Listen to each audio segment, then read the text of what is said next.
ভাবুন তো, একজন মানুষ মারা যাওয়ার পরও যদি তার আত্মা শান্তি না পায়, যদি সে ফিরে আসে শুধু একটা সত্য প্রকাশ করার জন্য।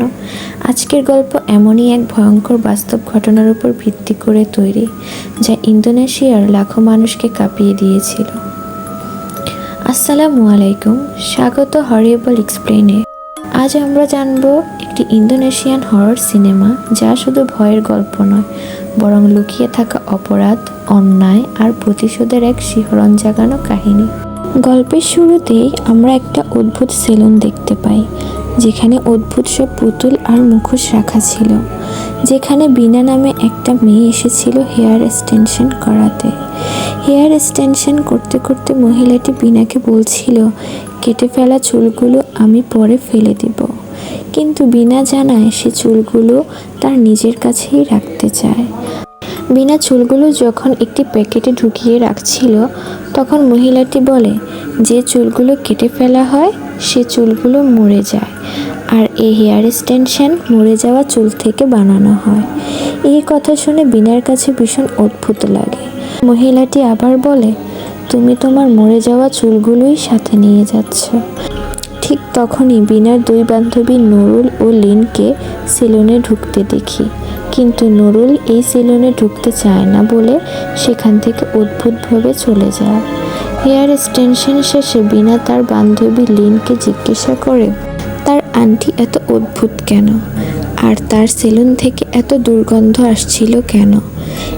এমনকি ওই ফ্লোরে শুধু তার একটিই দোকান ছিল, আর কোনো দোকান ছিল না। তখন আমরা জানতে পারি মূলত এই সেলুনটি লিনের আন্টির সেলুন। সেলুন থেকে বেরিয়ে আমরা লিন ও বিনাকে কথা বলতে দেখি, যেখানে লিন বিনাকে জিজ্ঞাসা করছিল এগি এখনও তাকে বিরক্ত করে কিনা। এখানে এগি সম্পর্কে আমরা একটু পরেই জানতে পারবো। লিন জানায় আশা করি সে আর সাহস করবে না। ঠিক তখন হঠাৎ বিনা লিনকে একটি কাগজ দিয়ে বলে, এটাকে তখন খুলবে যখন তুমি আমার উপর খুব বেশি রেগে যাবে, অথবা তখন খুলবে যখন তুমি আমাকে খুব বেশি মিস করবে।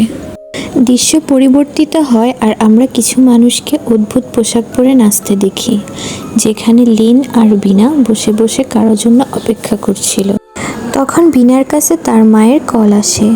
কল রিসিভ করতেই বিনা তার মাকে বলে তার বোন মালিয়া নাকি তাকে নিতে আসবে না, কিন্তু তার মা তাকে জানায় মালিয়ানার স্কুটি হঠাৎ করে নষ্ট হয়ে গেছে, সে যেন কিছুক্ষণ অপেক্ষা করে। কিন্তু বিনা জানায় সে অপেক্ষা করতে চায় না, সে একটা ব্যবস্থা করে নেবে। তখন বিনার মা তাকে সাবধানে আসতে বলে এবং জানায় বাসায় ফিরলে তারা একসাথে রাতের খাবার খেতে চায়। বিনা ঠিক আছে বলে বিদায় নেয়।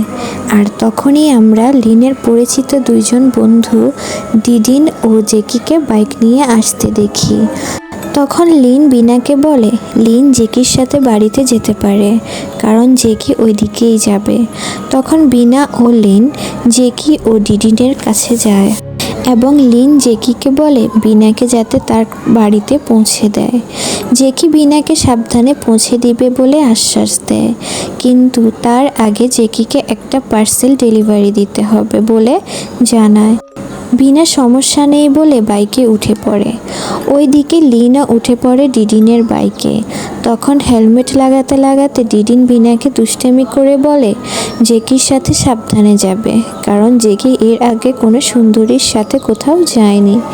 আর জেকিকে বলে বিনাকে সোজা বাসায় পৌঁছে দেওয়ার জন্য। তখন জেকিও দুষ্টামির ছলে ডিডিনকে বলে চিন্তা না করতে, বিনাকে সে সোজা জান্নাতেই পাঠিয়ে দিবে। এই কথা শুনে বিনা বলে রাতে এমন কথা বলতে নেই। দুষ্টামি শেষে তারা একে অপরের থেকে বিদায় নেয় এবং যার যার বাড়ির দিকে রওনা দেয়। ঠিক তখনই আমরা একটি লোককে বাইক নিয়ে বিনা ও জেকির পিছু করতে দেখি। এখানেই আজকের পর্ব শেষ করছি। পরের পর্বে জানবেন বিনার জীবনে এমন কি ঘটেছিল যা সব কিছু বদলে দিয়েছিল। এই ভিডিওটি ভালো লাগলে লাইক দিন, চ্যানেলটি সাবস্ক্রাইব করুন আর বেল আইকনটি অন করে রাখুন যাতে পরের পর্বটি মিস না করেন। দেখা হবে পরের ভিডিওতে। আল্লাহ হাফেজ।